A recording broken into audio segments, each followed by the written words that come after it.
All right, good afternoon, everyone. If I can have everyone's attention. I know we just had lunch. My name is Mr. Gerth. You can call me Joe if you like. You're about to learn a little bit about how to teach literature in the middle school. My title for this presentation is Joining the Great Conversation. So you're going to learn a little bit about reading, but also a little bit about writing. I want to thank my previous two presenters, the past two presenters, for taking all of the tech issues. Looks like everything is up and running and smoothly, so thank you for that. All right.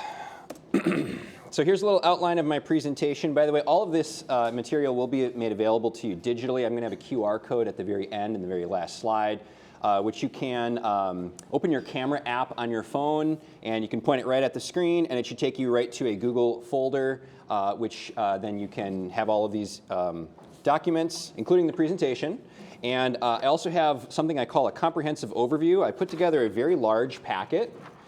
So if I happen to miss anything in my presentation, or if we run out of time, or if you want to go into a little bit more depth on some of my thoughts that I've written out, that'll all be online. I also have some student samples and some sample handouts as well. So there's lots of goodies for you at the end of this presentation. I want to start by introducing myself. As I said, my name is Mr. Joseph Gerth. I currently teach at St. Paul Lutheran School, where I also serve as the principal. I've got 11 years of teaching experience. I'm relatively new to the classical game. I started in 2017. I like to think I've learned a lot in those past 5 years. I am a graduate of CUW. You'll notice there that my majors were secondary ed and mathematics, having nothing to do with literature. So I've had to spend quite a bit of time sort of catching up, as it were. And that's one reason why I am currently attending New St. Andrews College. You may recognize the name Douglas Wilson. He wrote several different classical educational treatises, in addition to being one of the sort of founding members of a classical school in the 1980s. So he's kind of at the forefront of the movement, way out in Moscow, Idaho.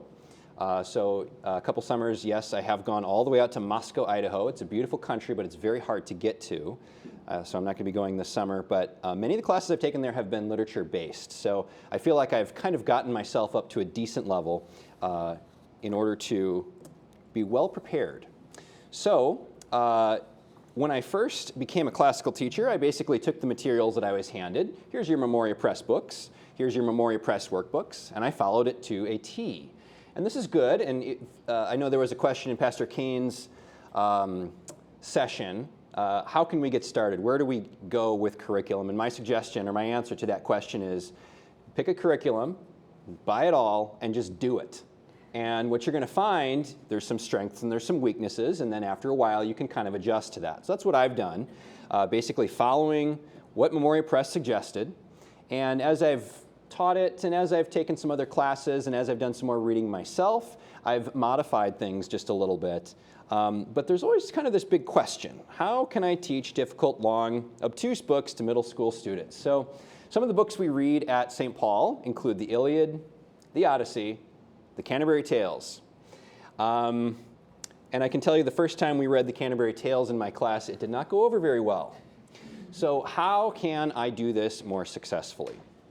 To help me to do that, I picked up a classic. This is Mortimer Adler's How to Read a Book. Definitely a book you should read whether you teach literature or not. If you are a reader, and yes, you should be continually reading. This will help you personally, but it will also help you as a teacher in the classroom as well. And then there's also sort of this ancillary question. You can think of this as secondary. You can kind of think of this as 1B. How can I improve students' writing? So writing is hard, but it's necessary. And if you're in the middle school, if you want to call it the logic stage or the dialectical stage, you got to be doing some writing. And I'm going to make the case for that in just a little bit.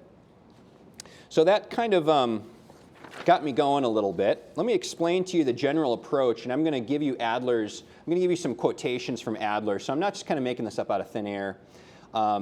First of all, he recommends that you read the book quickly and primarily for its plot. Then you read the book a second time. Now, I've got ish behind that. I'm going to tell you why. But that second time, then you can dig for understanding, meaning, and connections. That's important. And then you write at least one essay on the text. So I'm going to be making the case for that, but basically Adler's going to be making the case for that, and I'm just going to say I'm a follower. This also happens to mesh with my general educational philosophy. In all of my classes that I teach pretty much all the subjects in 6th, 7th, and 8th grade, in addition to my principal duties. Thankfully, I've got a music teacher who can teach music. Where is she? Oh, I just wanted to give her a nod, and she left. Okay.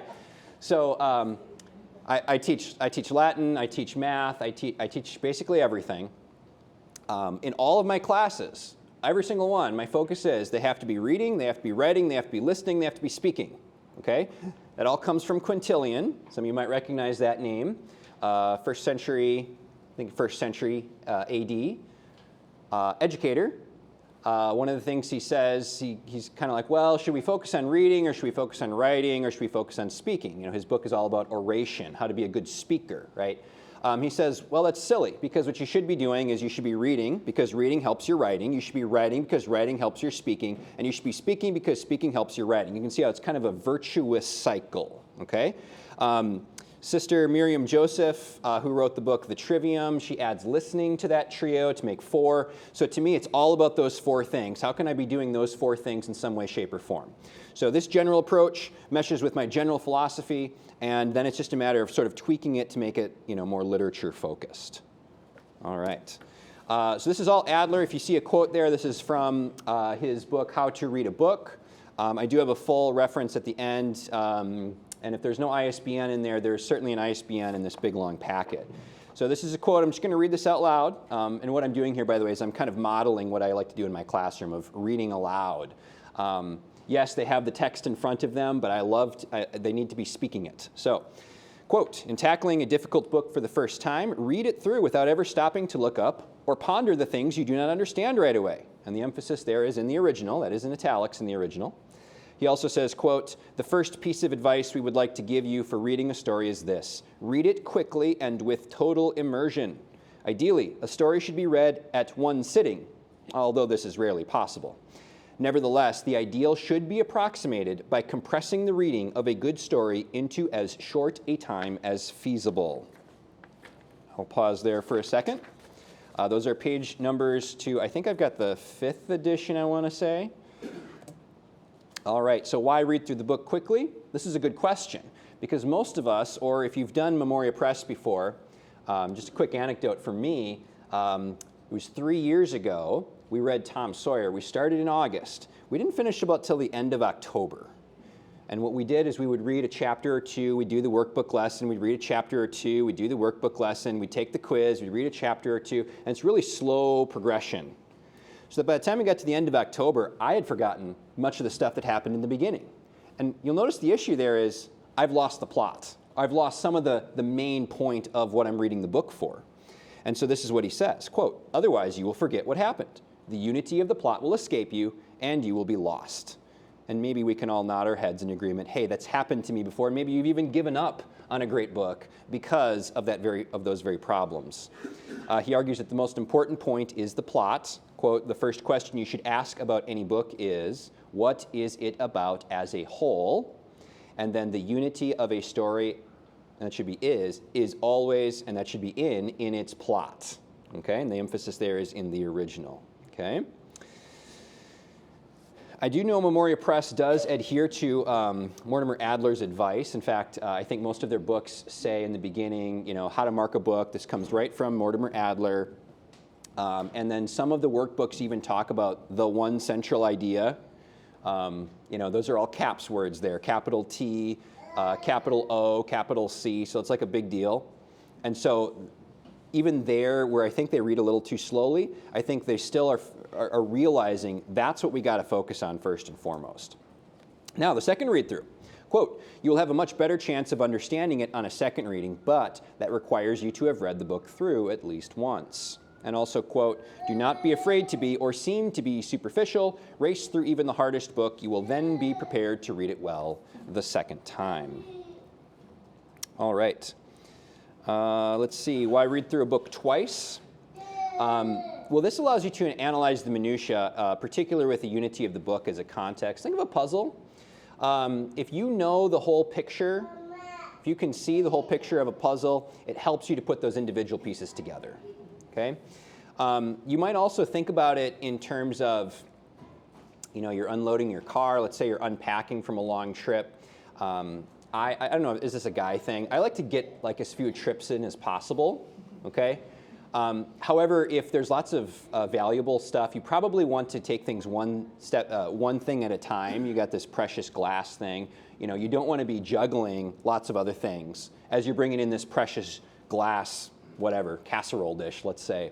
You want to be holding on to that thing with both hands and making sure, just in case you slip, you can still hold on to it and it doesn't break. So if you've got the plot already in your head, that's one less thing to juggle. You can now focus on that one thing or those two, minutia, as I have here in the book. All right? By the way, feel free to raise your hands for any questions as I go along. Hopefully, as I give you the whole talk, some of those questions will be answered, but feel free to ask any questions. And do feel free to push back as well. I am prepared to deal with a little bit of that. Moving on to section 4, how does that look in the classroom? So the way I've adapted this, so it's great, you can talk about this in a book, you can read about it, but then how do you actually do that in a classroom? How do you execute that? By the way, I do have book lists on what books I read, but we really only read 4 or 5 novels a year. So again, to echo Pastor Kane in his last speech, multum non multa, don't do 20 books. It's a waste of your time. You want to do a couple really good books really well. So that allows you to do one read-through entirely and second read-through-ish. And I'll explain what I mean when I get there. All right. So first of all, when you read in a book, you do need to read in class. I think that's very important. I would not say, all right, class, your assignment is read chapter 1 for me by tomorrow. And there's several reasons for this. First of all, I think when you tell someone to go read it at home, I mean, we've all had that problem. You give a reading assignment, they don't do it. But let's just even say half of the students actually do the reading at home. Some of these books are really challenging. Do you actually expect them to read it well on their own at home with all the other things going on? I think that's a little bit of a stretch. But even pedagogically, you can think about it this way. Most of us, for whatever reason, we tend to read silently or in our head. And that's fine. There's time for that, to be sure. But when you put an extra sense on it, you're speaking it. You're hearing it. So now you're speaking, you're hearing, and you're also seeing the words on the page. That allows all that information to get to kind of congeal in your brain a little bit better. So it's extra sensory. I think that's important. Reading it aloud usually slows it down, which is very important. Okay, it's hard to skip. Sometimes I get tempted to skip to the end of a paragraph. Maybe I'll read that topic sentence and a second sentence. I got the rest of this paragraph figured out. I'm just going to skip to the next paragraph. Can't do that when you're reading it loud. And then I had another reason here. Let me see if I can fish that out. I may come back to that. But always read out loud as much as you can in class. Oh, and then the other thing is there's going to be questions as you go along. And so you want those questions to happen in the classroom so that you can have a conversation right there in the classroom and you can answer them, rather than they're sitting at home at, let's say 9 p.m. and they have a question. They can't answer it because there's no one there to ask. Yes? Does what you're saying also reduce having them do a worksheet study at home because you can just have them answer questions in class? That's right. So I'll talk a little bit about worksheets or the workbook. And maybe some of you are familiar with Memoria Press that have a companion workbook. I've got at least 2 suggestions with that. Here's what I generally do, okay? But I can certainly see some ways to modify it. And by the way, I'm giving you some advice. When I give you this sort of practical pedagogical advice, I'm not saying you must do it this way, because I recognize that there needs to be some flexibility depending on the class and the time, okay? My cheering squad is over here to my right, and I'm going to say the 7th grade class, and they're going to know what I'm talking about. There's going to need to be some modifications that I'm going to have to employ because of that particular class. We love them, but they have they're different than the class that I just graduated, right? So there needs to be some flexibility. So as I'm giving you this advice, don't think that I'm forcing you to do this. but rather you need to kind of take this advice and apply it to your own situation as needed.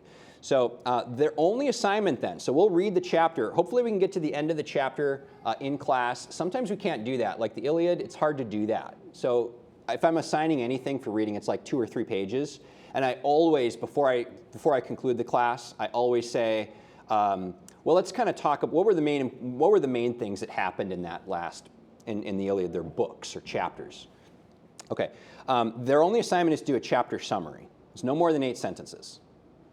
Okay, no more than 8 sentences, just a chapter summary. This is what happened. Okay, what we're really doing is distilling down the plot. Okay. Now, when we meet the next day, we start by reading those aloud. And what I'll do is basically what I did in my class, I didn't even have to ask. I didn't have to say who would like to read or I'm going to call on this student. I would always have students raise their hand because they want to share their chapter summary. And again, needs to be read aloud. And this teacher needs to comment on those, not only for the fact like, hey, you did it right, but also you're probably going to have to spend some time honing things down a little bit. Okay, I've got one student that if she can write a paragraph about it, or if it only takes a paragraph to write, she'll write 3 pages on it. So you really have to work on summarizing as much as possible, okay? Yes? So are you thinking does that happen with every chapter? Yes. But again, it could depend. So like the Iliad, huge chapters, you might even break those up a little bit, like a half chapter or something like that. But if you're reading, and again, this is middle school, but if you're reading in a first grade book that has a really tiny chapter, or even like Tom Sawyer comes to mind, that have kind of short chapters, you got to be flexible based on the book. So. Let's see, then we read the next chapter aloud, we plow right into the next thing, and we just keep repeating that until we get to the end of the book. So that even in the Iliad, we can finish that in about a month. We can get to the end of the book in about a month. And I'm always trying to remind them of the key plot. Now this last assignment, we actually didn't do this last year, but as I was typing this up, I thought, why don't I do this? So this last bullet point here says, the final assignment for this first read-through is to make a book summary, okay? Some of you have read the Iliad and the Odyssey before. Huge book with tons of characters and details. Do you think you could do a book summary in 8 sentences?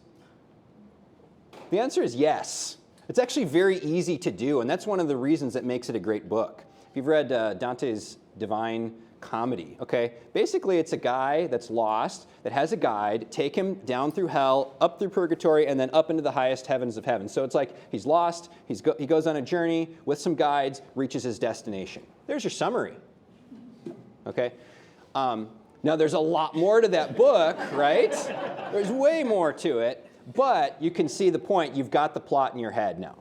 So just to reiterate there, really pound that point home, I really do think great books, there's something about great books that they're simple on the surface, but they're almost infinite in their depth, okay?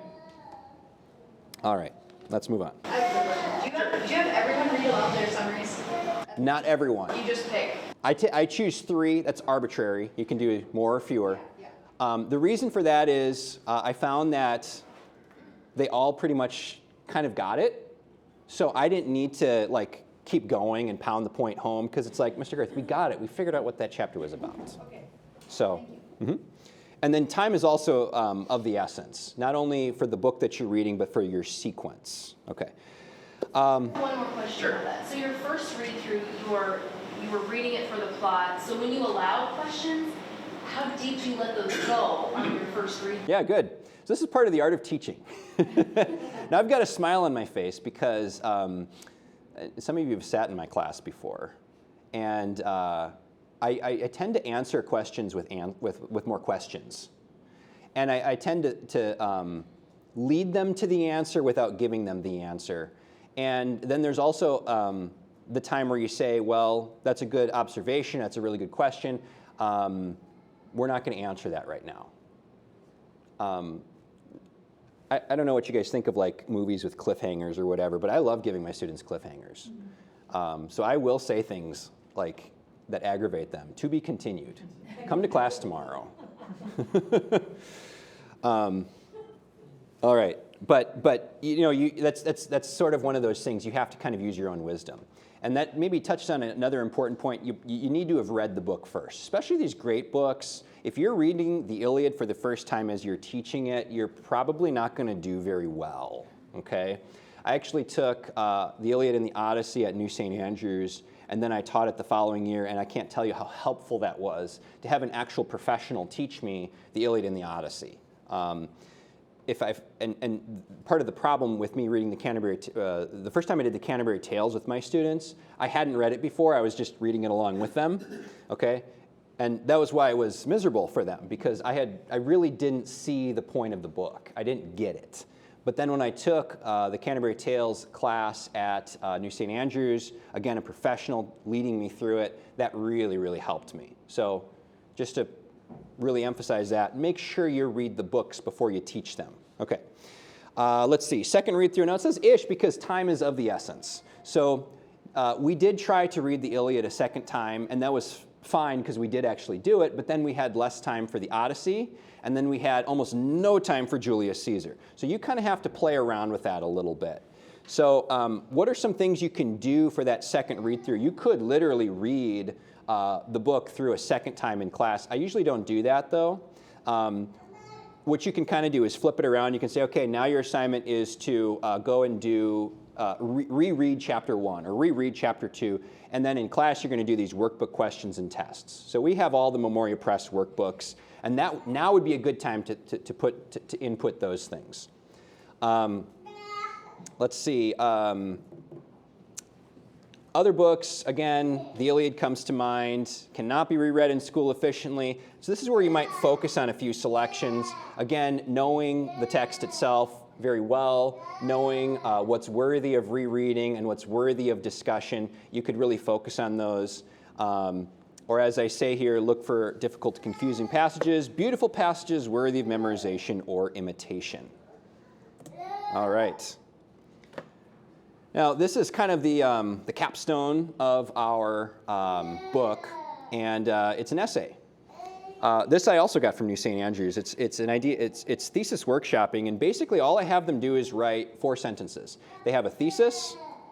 This is some argument. Okay, so one of their arguments might have been Macbeth is the least virtuous character. He's the most wicked character in the book Macbeth.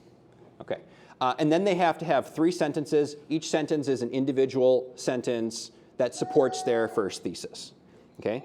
And those of you who are playing along at home, you can realize what they've done is just made an outline, okay? Thesis, paragraph 1, paragraph 2, paragraph 3, okay?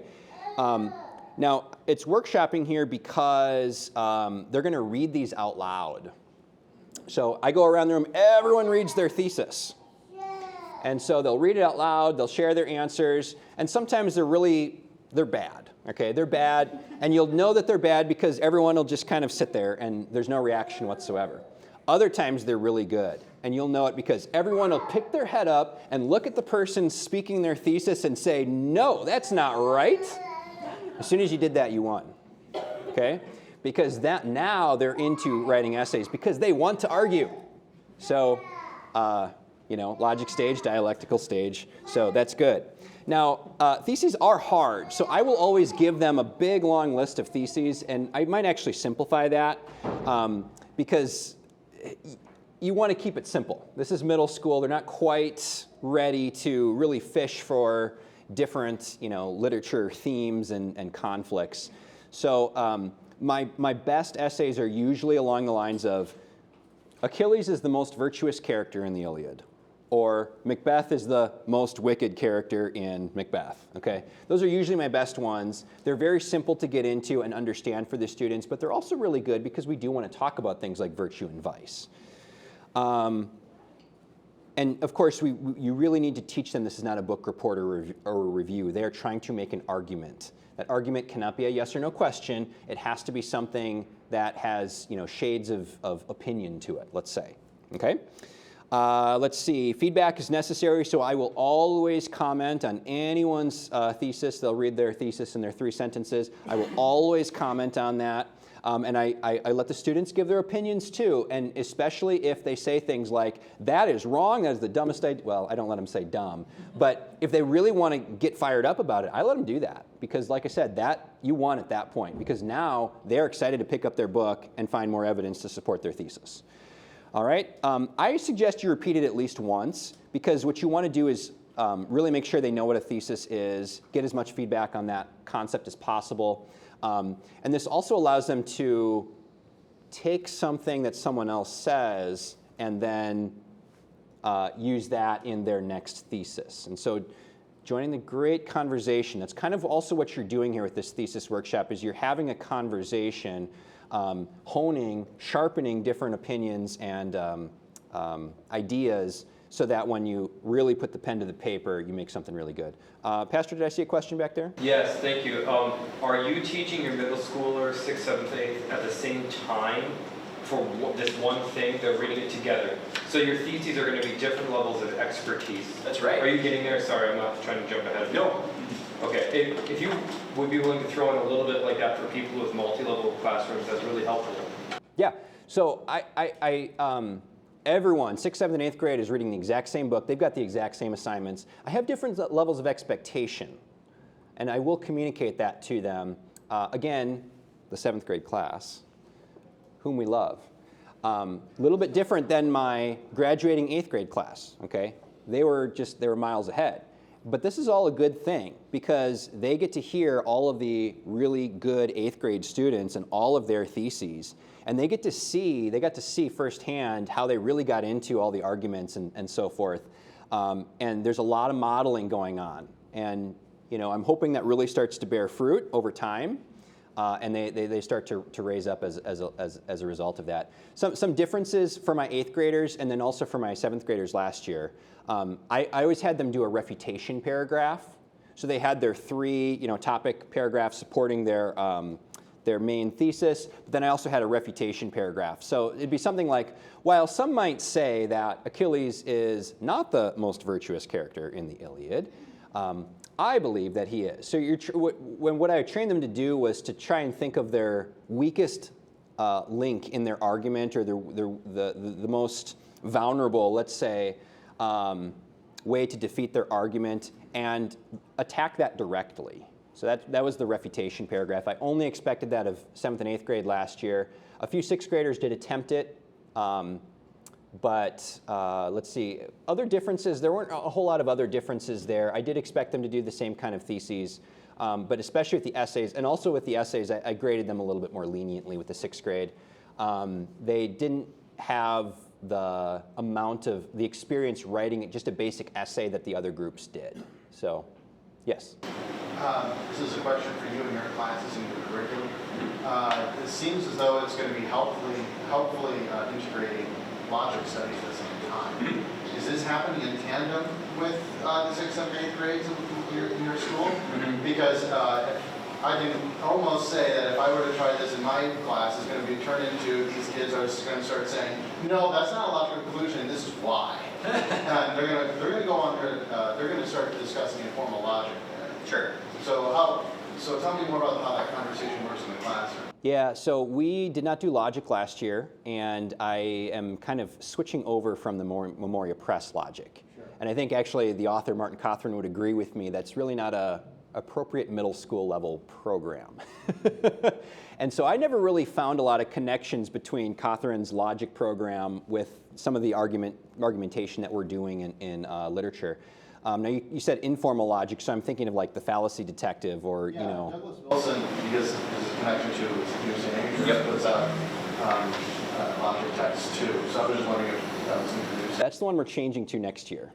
So I can't answer that question at the moment. Well, let me know next year. Do this again next year and let us But know. absolutely, I mean, you're always trying to make connections. Anything you can do, and that was another problem with that logic. I always felt it was so isolated. Like I never got to use, okay, Barbara Kellerant and all this other stuff, which is great, it's fascinating, but it's like it was so isolated, I never got to use it in other classes. So I'm hoping that Canon Press's logic is a little bit more applicable to us in our other classes.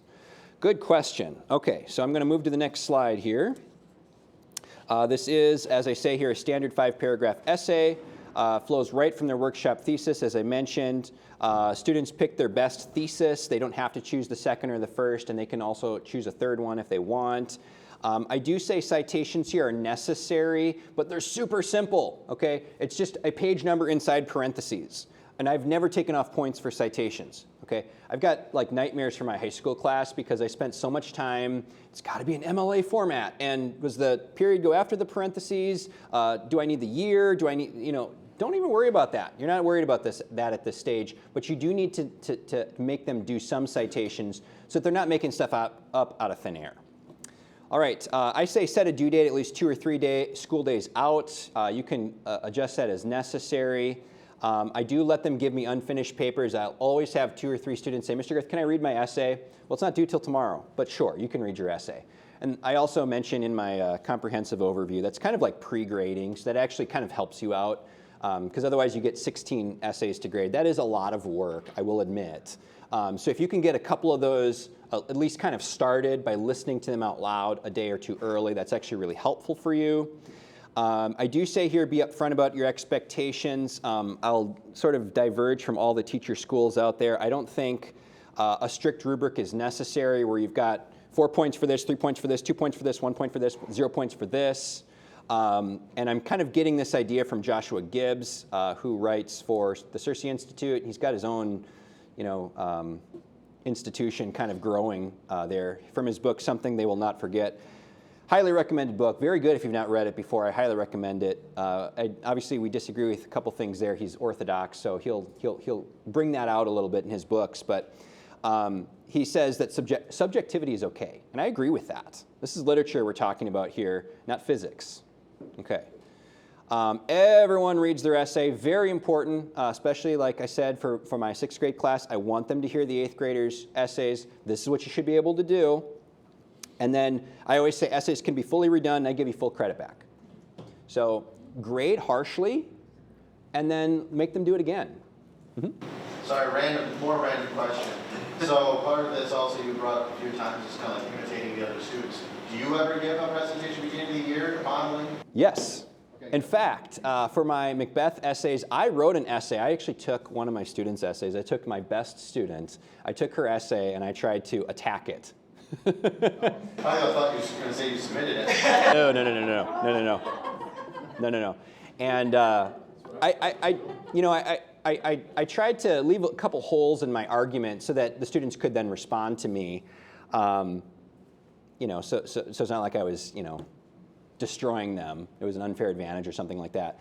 But they got to see my writing, and then their assignment was then to respond to my essay. So that was kind of interesting. And that's another book that I recommend for you. It's called They Say, I Say. They Say, I Say. And I do have that referenced here in this comprehensive overview, which again will be on a QR code here at the end of my presentation. They Say, I Say really helped me with my essays. What you're doing with an essay, you really want to think about it as you're in conversation with people. So you can say, well, this is important, this is important, this is important, but it really isn't until you cite someone else and someone else's opinion that you're really showing that it's worth anything. So we actually did that with my Macbeth essay. I'd like to do that a little bit more, but I'm also a graduate student. I'm also a principal. I also just became a dad in February. So it's really hard. Yes, thank you.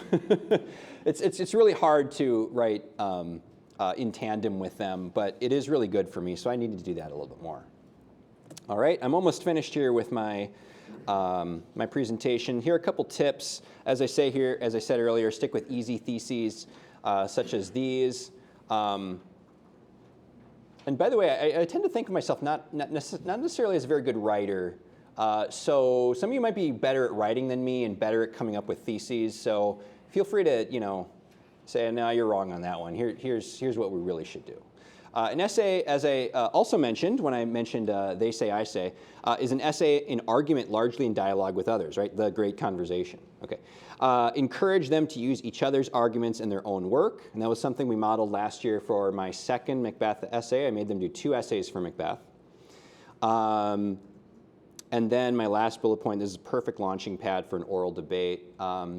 2 years ago, we did Achilles is the most virtuous character in the Iliad. This was not only an essay they had to write, but then also a debate. And that went over fantastic. You just saw how into it those kids were. And then this past year, we did Macbeth is the most wicked character in Macbeth. And again, everyone was just, they had their books open, they're trying to find evidence, and they're getting into it, and they're trying to find secondary evidence, and they really got into it. It's kind of hard to grade, though. It's kind of hard to judge them. And I felt kind of bad because I think the conclusion was, it's a draw, it's a tie. Because I was so loath to say you won and you lost because they both did such a good job. But anyways, all right, that basically concludes my essay. I will take any questions. And as I say, I've got lots of extra information here on the QR code I'm about to show you. All right. With the idea of sticking with like broad, easy essays or theses for the essays, like how do you address the problem that might come up where like a student like has way too much they're trying to say and then they're like end up not even really like making an argument because they're just trying to like scope the entire like Iliad for virtue or something? Yeah, and I think that's where the thesis workshop comes in because they have to just give you a single sentence. So Achilles is the most virtuous character in the Iliad. Okay, there's your thesis. Sentence 1. He bravely fights at the end of the book. Or you might say he conquers Hector in the finale, in the fight at the end of the book.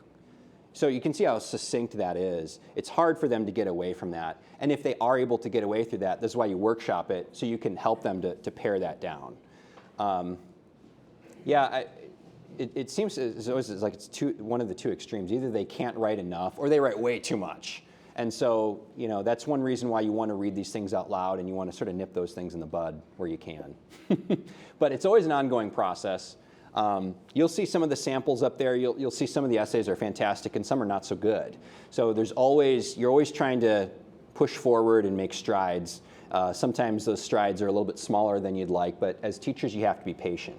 One other reason why I love teaching 6th, 7th, and 8th grade, the amount of growth I can actually see from 6th grade all the way up to 8th grade is so rewarding, and it's helped me to be a lot more patient and not push kids too far too fast. So anyways, any other questions for me? Mm-hmm. So just a practical question, when you're reading aloud as a class, what about those students who are just poor readers, and then everybody's kind of sitting there like, is this ever going to end? Yep. Do you have any suggestions for that? Yeah, so sometimes that would happen to me. I've got at least 2 poor readers in my room, had 2 poor readers in my room last year. And usually we read paragraph by paragraph, or they can read more than a paragraph if they want. Sometimes I would find ways to kind of butt in and ask a question so that they would have to stop, a couple sentences in or something like that. But it's always kind of a balance because you do want them to read out loud if they're bad readers. Like those are the ones you really want to read out loud. So, you just kind of have to play it by ear, I guess. This isn't a question, that's just a testimony.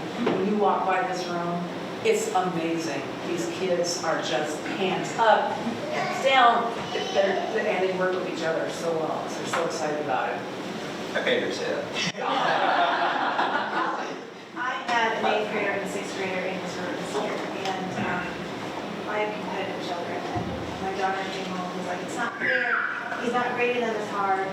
And so I think it was both humbling and a service to the older kids to be the example to those younger kids, and for those younger kids to really see, this is what I will be able to do, and to strive to do that. So I have 2 questions, unrelated. So the first one is easier. So when you're reading through these books and you come across difficult vocabulary, how much time do you dedicate to? Because some of these will have unfamiliar. The older they are, the more unfamiliar the vocabulary. And you can get bogged down an entire hour just trying to get through one paragraph. So how much time do you focus on that? Usually that's something I'll also play by ear. And so I'll know by how they read the word, they don't know what it means. And so I can then ask them, do you know what that word means? Or depending on time, I'll even tell them, this is what the word means. But sometimes, and we do lingua latina for Latin, so we're very familiar with kind of puzzling things out without knowing exactly what it means, or without being completely, made aware of every little detail beforehand. So generally speaking, you can kind of puzzle it out, but it also is good to know as you're doing your chapter summaries, you're getting that plot as a whole so that you really can't get completely derailed by a word or two as you're going along. Now, there's also the other argument, well, shouldn't they be learning their vocabulary? And I'm sympathetic to that, and that's why in your second read-through, you can give them all the vocabulary you want to have them memorize. So that's my opinion. Second, and I'll be done for this session. So we're focusing on 6th through 8th. What encouragement do you have for those teachers, the lower grades, to prepare them for 6th through 8th studies like this? Basics. So that's where I want them to be studying and hitting hard on the vocabulary and make sure you know how to read and know how to spell. Basics, basics, basics, basics. Okay? You can give me a student with all the basics. I'll handle the rest. Okay. Thank you. Yes, in the back. Yes. Do you also have a course for like a composition or a grammar course? Kind of. And do you integrate it with what you're doing, or is it just a separate curriculum? It is a separate curriculum, but in some sense, but it's also integrated. So we use Hake Grammar, grades 3 through 7, and they've got a writing workbook. Hake Grammar. That's also a link somewhere in this overview. And their writing workbook, they teach how to write an essay, and it's at a very simple level. They start with, this is a sentence, this is a paragraph, this is a topic sentence, this is an outline, and then finally you're writing, an essay. And you're not writing an essay till, I don't know, October or something like that. I mean, it's really slow, but that's great because they do have some familiarity with it. Even when they step into my 6th grade room, they have some familiarity with what an essay is and how to write it. I'm a big fan of Hake Grammar because we also use Saxon Math. So it's like the two are just so complementary. And I don't have to do any new procedures or teach anything new with Hake Grammar because it's basically like, hey, this is like your math book, go do it. Do you have any other help or suggestions on grading? So like you say, you grade the 8th graders hard. Is this just, like you said, stuff, it's subjective? So yeah, do you just... Yeah, so chapter summaries I do grade. It's more of a pass-fail kind of thing. Okay. And then, there's the essays. I will grade those. And so, you're looking at, maybe, you're not looking at a whole lot of assignments. That part of the grade book is significantly different than my Latin grade book. Right. And so this is maybe going to be hard, and I think I mentioned this in my comprehensive overview. If you're like a departmentalized teacher and you're only the literature teacher, your administrator might be like, well, why don't you have more assignments? What are you doing? So I don't exactly know how to mesh that for you guys. But for me, I'm the teacher, and I also know I assign a bunch of stuff in Latin, math, and grammar, et cetera. So it's not like I need to give them all these different assessments. I don't know if that helps you, but I would say, chapter summaries, did they do it or did they not? And then grade your essays, and then if you want to do some ancillary assignments. By the way, I should also mention for the Canterbury Tales, we read that in the original Middle English dialect, which is a lot of fun. The kids loved it, and I did make them memorize the first 27 lines, which they then did recite for their grandparents. They really enjoyed that. And I'll tell you, the Canterbury Tales was so much more enjoyable the second time around that I actually knew what I was doing, and I actually could read it in its original dialect and appreciate the actual poetry. Rather than, and Memoria Press has an edition of it, I don't really recommend it because it is in translation, and it just takes all the beauty out of it. Sorry, it takes all the beauty out of it. All right. I think I'll end on that rant, so thank you, everyone.